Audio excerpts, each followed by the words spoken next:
I think is interesting about this book and the discussions that people are having today is how something where I used to think these physicists would be in a lab and, like I said, looking at little particles and all that, it seems to almost have come full circle to where you're talking about how this relates to humanity, consciousness, our purpose, our reason in this world. And again, when I knew the guys in physics at MIT, they weren't talking about that stuff. Well, make no mistake, no doubt there are many of my colleagues who will look at this book and say, what is this guy doing? You know, talking about these kinds of big ideas from the perspective of a physicist. But I have long felt, and my research and reading over the last few decades has only confirmed my belief that there is a false sense that physics and science more generally is off there on the side, right? It gives us some insights into the world, but we only pay attention if it gives us a new iPhone or new kind of gadget. But the reality is there's a continuum of these ideas, and our insights into the nature of ingredients, the particles, and the laws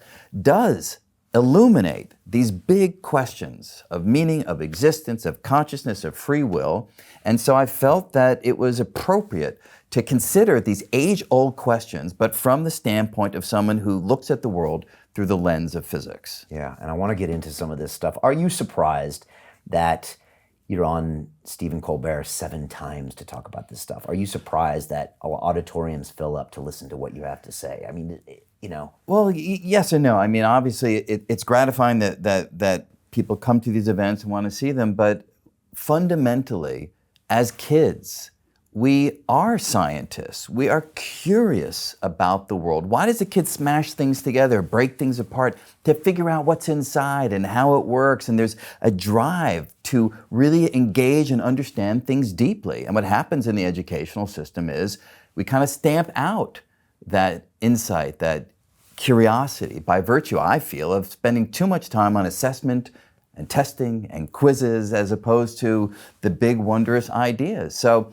when an audience member or member of the public has an opportunity to read a book or watch a Stephen Colbert where it's focused on big ideas, I think it reignites that childlike instinct to want to know that is inside of all of us. Yeah, and that's the thing that new media is showing us, that there's a massive demand for this. Yeah. Whereas back in the day, you needed a cable organization to take a chance, like you said, on like a Carl Sagan, and it was kind of a one-off, and then we didn't see it much. Right. But when the demand is now kind of the people decide, all of a sudden you see, wow, there's this massive interest. Absolutely.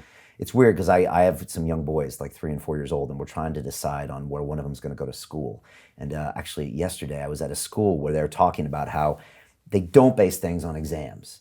And I'm just starting to rethink my whole education process, you know? And I'm back and forth, to be honest, Brian. I'm like, okay, maybe the exams did make me, I remember studying thermodynamics at MIT. I mean, Jesus Christ, that thing almost killed me. But I learned so much about entropy and all of these things.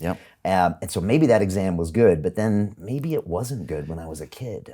I totally understand, because when I first got my first teaching job at Cornell, I was, 27, 28 years old and very idealistic. And I told the students, you have an A. You don't have to do anything to get a better grade. Now come to this class to learn and do the problem sets to learn. And they were like, oh yeah, that's great. And you know what happened?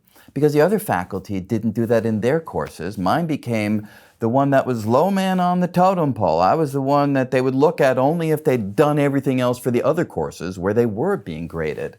So it just didn't work out. And I had to go back to the traditional approach of grading students, which I don't like, I don't enjoy. I want them to come and learn and work hard because of the ideas, not because of fear that they're not going to get a good grade. But human psychology, as you're noting, is such that if you are faced with the possibility of not doing well, a bad assessment, it can drive you harder. And sometimes that's the only way that you can achieve what you want to achieve.